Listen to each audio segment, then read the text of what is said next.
আল্লাহ, ভাস্কর্য বিরোধী আন্দোলন এটা তাওহীদ এবং শিরকের আন্দোলন, শিরকের সংঘাত ছিল। ভাস্কর্যের পক্ষে যারা ছিলেন তারা শিরকের পক্ষে ছিলেন, ভাস্কর্যের বিপক্ষে যারা ছিলেন তারা তাওহীদের সঙ্গে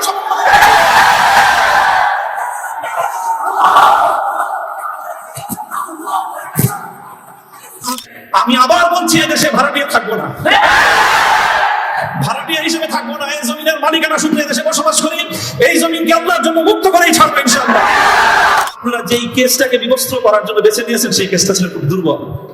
আগামী 50 বছরের জন্য ওলামায়ে কেরামের বিরুদ্ধে এই ষড়যন্ত্রের দুয়ার রুদ্ধ হয়ে গেছে।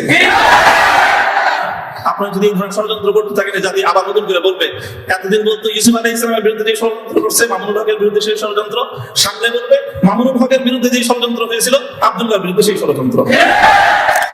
সরি বলেন, সে রক্তকে অস্বীকার করার চেষ্টা করবেন না। শাহাদাতের শহীদের রক্তের সঙ্গে গাদ্দারি করার মতো সেই বেঈমান কওমি মাদ্রাসায়।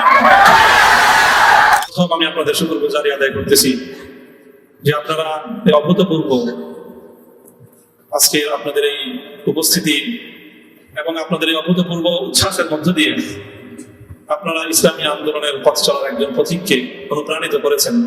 আল্লাহ রাব্বুল আলামিন আপনাদের সকলকে এর উত্তম বিনিময় জাযায়ে খায়র নসিব করুন। কাটা কাটা কয়েকটা কথা আমি বলবো, সময় দীর্ঘ নয়। আর সকলে উপলব্ধি করতে পারতেছেন যে আমার প্রতিটা কথাই এখন এটা অনেক বেশি পরিমাপ করা হচ্ছে, দেখা হচ্ছে যে আমি কি বলি। আপনারা যতটুকু মনে করতেছেন যে শুধু একটা কর্তৃপক্ষ দেখতেছে, তা না, দুইটা কর্তৃপক্ষ দেখতেছে এবং একটা কর্তৃপক্ষ আর একটা কর্তৃপক্ষ থেকে অনেক বেশি প্রবল। একটা জমিনের কর্তৃপক্ষ আর একটা আসমানের কর্তৃপক্ষ। আমি আপনাদের কাছে দোয়া চাই, জমিনের এই কর্তৃপক্ষের প্রভাব থেকে আসমানের কর্তৃপক্ষের প্রভাব যেন আমার উপর বেশি থাকে। আল্লাহ রাব্বুল আলামিন যেন আমাকে আল্লাহর গোলাম হিসেবে তার নিকটেই যেন আমার মাথাকে অবনত রাখেন। এই দোয়াটুকু আপনারা সকলে আমার জন্য নিভৃতে একান্তে করবেন। দ্বিতীয় কথা, এখানে আমার জন্য অনেক কথা বলা হয়েছে, আমাকে উৎসাহিত করার জন্য এটাই বলা হয়েছে। উৎসাহিত করার জন্য কিছু প্রশংসামূলক বাক্য আলোচনা করা হয়েছে। শাইখুল হাদিস আল্লামা আজিজুল হক রাহমাতুল্লাহি আলাইহির শানে আমরা এই কথাগুলো বলতাম। সময়ের এতটা অল্প ব্যবধানেই সেই কথাগুলো যে আমার সন্তানেরা যারা বলেছে আমি সন্তানই করবো, ছাত্ররা তোমাদের কাছে মুফতি সাঈদ হয়তো অনেক বড় শিক্ষক হতে পারে, আমার কাছে ওই সাঈদ, তারা আমাদের সন্তান, তারাও আমাদের সম্পর্কে সেই কথাগুলো বলেছে।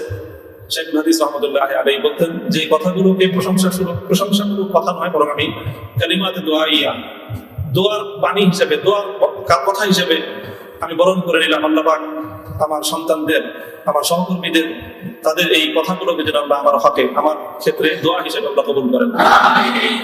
এই কথার মধ্যে একটা কথা এসেছে, সেটা হলো প্রতি ফোঁটা জুলুমের প্রতিশোধ গ্রহণ করার কথা। আমি এই কথাটা একদিকে প্রত্যাখ্যান করি, আবার আরেকদিকে সমর্থন করি। প্রত্যাখ্যান করি এইভাবে যে এটা যাদের আদর্শ অনুসরণে আমাদের এই জুলুমকে বরণ করা, আমাদের এই কারাভোগ, আমাদের এই কারাবরণ, আমরা এই শব্দগুলি বেশি বলি। কি বললাম? কারাভোগ, কারাবরণ। কারা নির্যাতন তো বলবো যত কম বলা যায়, কারা নির্যাতন নয়, আসলে এটা কারাবরণ। আমরা তো জেনে বুঝে এই পথে পা বাড়িয়েছি। কেউ যদি মনে করে থাকে যে আমরা জানি না, তাহলে এটা তাদের মিস ইনফরমেশন। আমরা জানি আমাদের এই পথে চলতে গেলে এই পথটা কুসুমাস্তীর্ণ নয়। এই পথে লাল গালিচা থাকে, কখনো কখনো প্রতীকী অর্থে লাল গালিচা থাকে, তবে সেই লাল গালিচার লালিমাটা যতটা না গালিচার রং দিয়ে লাল হয়, তার চেয়ে বেশি লাভ হয় ভাইয়ের শাহাদাতের রক্তের মাধ্যমে।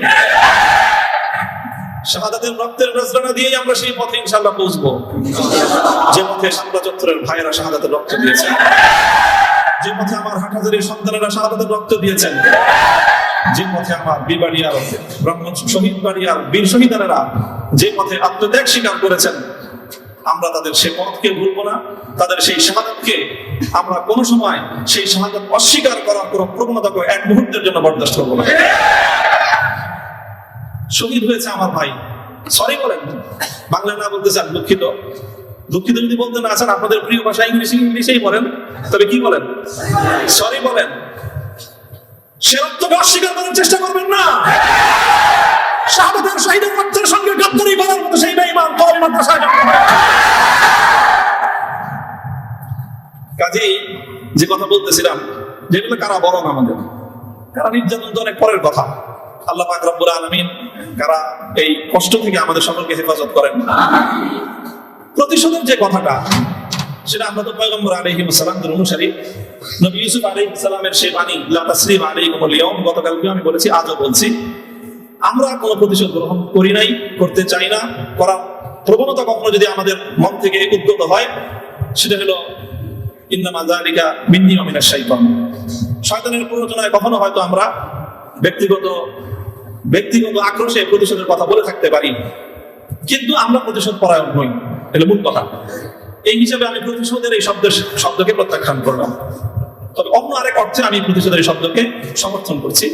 শুধু সমর্থন নয়, বরং আমি আমার পুনর্ব্যক্ত করছি যে আমরা প্রতিশোধ নিব।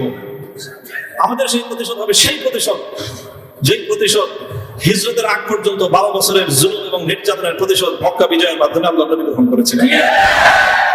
আল্লাহ নবী মক্কা বিজয়ের পরে সেই সকল অপরাধীদেরকে ক্ষমা করার মধ্য দিয়ে, সেই জমিনে আল্লাহর দ্বীনের ঝান্ডা সমুন্নত করার মধ্য দিয়ে মধুর প্রতিশোধ নিয়েছিলেন।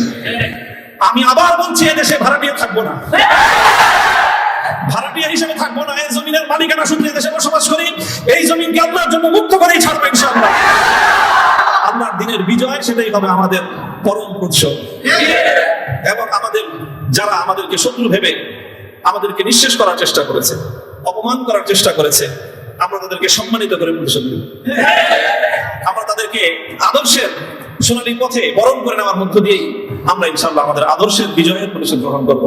আল্লাহ রাব্বুল আলামিন আমাদেরকে সে তৌফিক দান করুন। আরেকটা কথা বলা হচ্ছে, অনেকের কথার মধ্যে আসছে যে ভবন, একটা ভবনের আলোচনা। এই ভবনটার গুরুত্ব আসলে আমার কাছে খুব ছিল, 3 বছর আগেও খুব ছিল। যখন শুনলাম যে ভবনটা চলে যাচ্ছে, আমি তখন সর্বপ্রথম সালাতুল হাজাত করে দোয়া করেছিলাম যে আল্লাহ যেন খায়রের ফয়সালা করেন। আর এরপরে এখন আমার অনুভূতিটা হলো যে এরকম ভবন না থাকাই ভালো। না থাকা ভালো কেন? দস্তারে না দারে মে বাগমে পেয়েছে না দারে মা হেয়েছে না দারে মে দামে হেয়েছে না দারে। এইরকম ভবন থাকলে এগুলোকে রক্ষা করার জন্য ডানে বামে অনেক টাকার প্রয়োজন হয়। ভবনও নাই, রক্ষা করার জন্য কারণ পায়ের নিচে তেল মারানো দরকার। আজ এখানে মাদ্রাসা, কালকে ইনশাআল্লাহ শাইখুল হাদিসের সন্তান মাহফুজুল হক সাহেব যদি নদীর ওই পারে যে বসেন, ইনশাআল্লাহ ওই কেরানীগঞ্জের ওই একবার ঘুরের চলে বা কোনো রুটের চল, কোনো চলের মধ্যে যে বড় মাদ্রাসা হবে। প্রয়োজন নেই ভবনের, প্রয়োজন নেই মাদ্রাসার স্থাপন করা সম্পত্তি। ওই পুরাতন যুগে ফিরে যেতে হবে আমাদের। স্থায়ীভাবে আমি এই কথা বলতেছি। এই বিশাল বিশাল আলিশান ইমারত সাজায়, আর সেই ইমারতের মধ্যে সুন্দর সুন্দর আরামদায়ক বিলাসী রুম সাজায়, সেখানে বিলাসী এলম চর্চা। আমি এই কথাটা আমার কাছে মনে পড়ছে, বিলাসী এলম চর্চা। আজকে আমাদেরকে এই বিলাসী এলম চর্চায় পেয়ে বসেছে। বিলাসী এলম চর্চার পথ বাদ দিয়ে আমাদের আকাবির এবং আসলাফদের মতো সেই খেজুর গাছের তলায়, বট গাছের নিচে, সালাতের চাটার উপর বসে আমাদেরকে ক্বালা আল্লাহু ক্বালা রাসূলের তালিম দেওয়ার সেই সবক গ্রহণ করতে হবে। তাহলে ইনশাআল্লাহ আমরা বাতিলের তফতে তাউসকে উল্টে দিয়ে সেখানে আমরা কালিমার ঝান্ডা সমুন্নত করতে পারবো। মোল্লা মুহাম্মদ ওমর রাহিমাহুল্লাহ তাআলা, তিনি সারা পৃথিবীর সুপার পাওয়ারের সাথে টক্কর দিয়েছিলেন। আমাদের বাংলাদেশের মধ্যে কোনো গণভবন আর সংসদ ভবন, বঙ্গভবন কিছুই ছিল না। কান্দাহারের ছোট্ট একটা ঘরের মধ্যে ভাঙ্গা খাটের উপরে বসে টক্কর দিয়ে দিলেন তো সুপার পাওয়ারের সাথে। সারা দুনিয়া মনে করলো যে বেকুবের দল। 20 বছর পর আল্লাহ দেখা দিলেন যে তারাই বিজয়ী দল।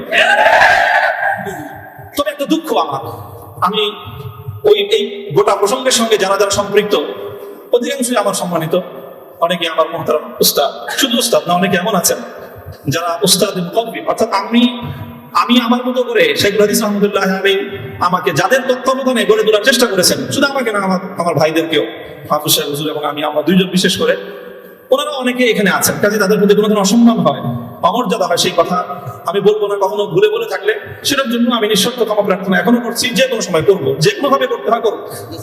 তবে একটা কথা, দুঃখের কথা, হৃদয়ে রক্তকরণের একটা কথা, সেটা যদি আমার বাবার দ্বারা সেই ভুলটা হতো আমি বলতাম। সেই ভুলটা যদি এখন আমার অভিভাবক মাহফুজ সাহেব যদি সেই ভুল করেন সেটাও আমি বলবো, সেই ভুল যদি আমিও করি আমাকেও যেন আল্লাহ পাক সেই ভুলটা অনুমতি দান করেন। সেটা হলো যখন এদেশে মূর্তির বিষয় নিয়ে বিতর্ক তৈরি হলো, ভাস্কর্য নামে জাতীয় পর্যায়ে মূর্তি তৈরি হবে কি হবে না এই বিষয়ে যখন বিতর্ক, তখন আপনারা সেই বিতর্কের মঞ্চে ডিজিটাল ছবি তোলাটা কতটা বড় অপরাধ, কতটা বড় অন্যায়, কত বড় গুনাহ সেই মাসলা নিয়ে আসলেন। দুঃখটা এই জায়গায় আপনারা সেই মাসলা উত্থাপন করে তখন এই মূর্তি এবং ভাস্কর্যকে প্রকারান্তরে বৈধতা দেওয়ার চেষ্টা করেছেন। আপনারা বোঝানোর চেষ্টা করেছেন যে আজকের একটা ছাত্র ফেসবুকে তার ছবি আপলোড করা যতটুকু বড় অপরাধ, বাংলাদেশের স্বাধীনতার স্থপতি বঙ্গবন্ধু শেখ মুজিবুর রহমান সাহেবের 60 ফুট লম্বা ভাস্কর্য নামক মূর্তি স্থাপন করা সমান অপরাধ। এটা বোঝানোর চেষ্টা করেছেন আপনারা। ব্যাপারটা কি এক? এটাই হলো দুঃখ যে এই কাজটা সামনে করেন না আপনারা। আপনারা যদি ভাস্কর্যের বিরোধিতা করতে ভয় পান তাহলে আমি আপনাকে দোষারোপ করবো না, তবে ভাস্কর্য নামক এই সকল শিরকি সংস্কৃতির বিরুদ্ধে যারা কথা বলবে তাদের প্রতিপক্ষ হয়ে মাঠে গিয়ে এই ধরনের বিতর্কিত মাসলা উত্থাপন করে জালিমের এবং যারা মূর্তি পূজারীদের দোষর তাদের অবস্থানকে সংহত করবেন।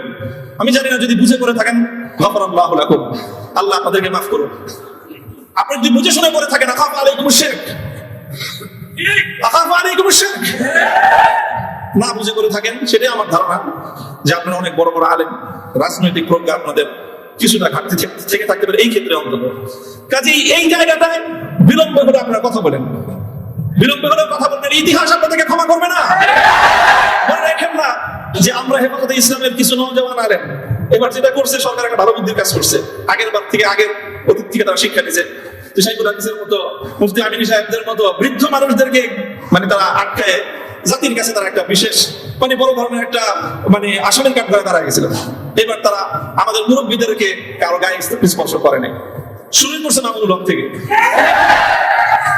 যে এদের হাত পা গুলি সব ভাঙে দাও, তাইলে এই বুড়া মাথা যেগুলো আছে সেগুলো কি করবে, এই পলিসি নিছেন। তো কাজেই যেটা করেছেন সেটা আবারও বলছি যে এই ধরনের যখন তাওহীদ এবং শিরকের লড়াই হয়ে দাঁড়াবে, আল্লাহ ভাস্কর্য বিরোধী আন্দোলন এটা তাওহীদ এবং শিরকের আন্দোলন, শিরকের সংঘাত ছিল। ভাস্কর্যের পক্ষে যারা ছিলেন তারা শিরকের পক্ষে ছিলেন, ভাস্কর্যের বিপক্ষে যারা ছিলেন তারা তাওহীদের সঙ্গে সমন্বয়।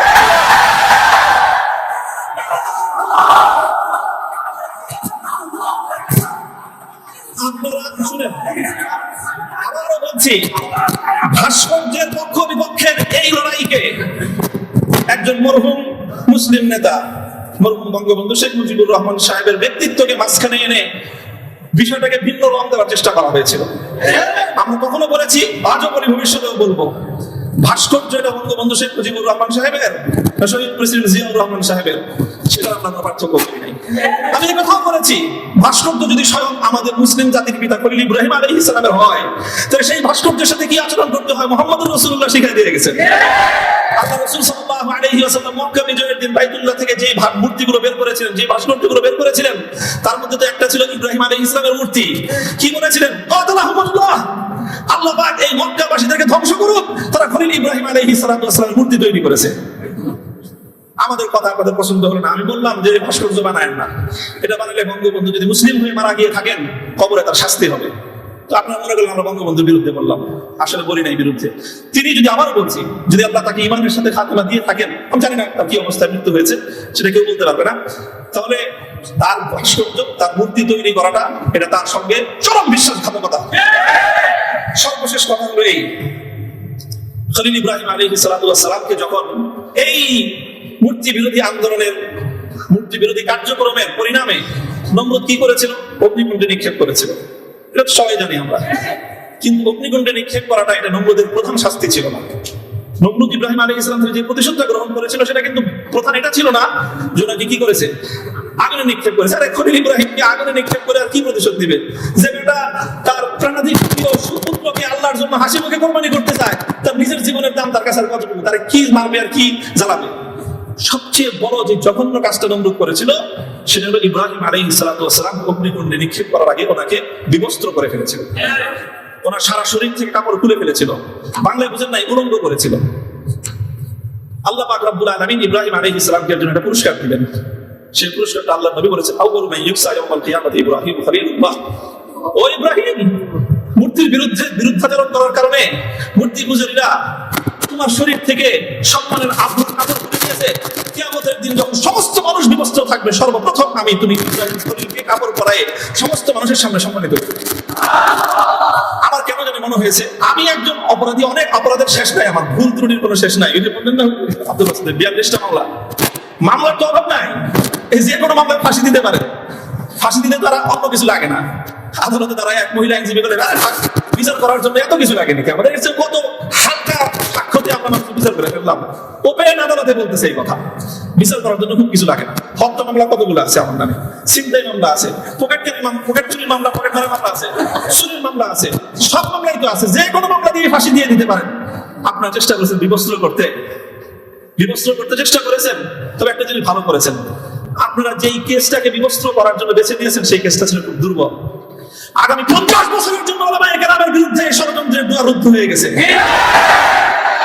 আপনারা যদি এই ধরনের ষড়যন্ত্র করতে থাকেন, জাতি আবার নতুন করে বলবে এতদিন বলতো ইউসুফ আলাইহিস সালামের বিরুদ্ধে যে ষড়যন্ত্র করছে, মামুনুল হকের বিরুদ্ধে সেই ষড়যন্ত্র, সামনে বলবে মামুনুল হকের বিরুদ্ধে যে ষড়যন্ত্র হয়েছিল আব্দুল্লাহর বিরুদ্ধে সেই ষড়যন্ত্র। আমি আপনাদের কাছে দোয়া চাই আল্লাহ রাব্বুল আলামিন যেন আমাকে এটার বিনিময়ে ইব্রাহিম আলাইহিস সালামের সঙ্গী করে কিয়ামতের দিন আল্লাহ পাক রব্বুল আলামিন আপনাদের সকলকে জাযায়ে খায়র দান করুন। আর অনেক বড় কথা আছে যে আমার এই সম্পূর্ণ এই যে আমার বিরুদ্ধে এত কিছু, এত বড় অভিযোগ বা এতটা মানে নিষ্পেষণের শিকার আমি কেন হলাম, এই কারণটা এখন আমি বলবো না, তবে আপনাদের সকলকে বলবো যে বাবরি মসজিদের জন্য আপনারা দোয়া করবেন। ওয়া আখিরু দাওয়ানা আলহামদুলিল্লাহি রাব্বিল আলামিন।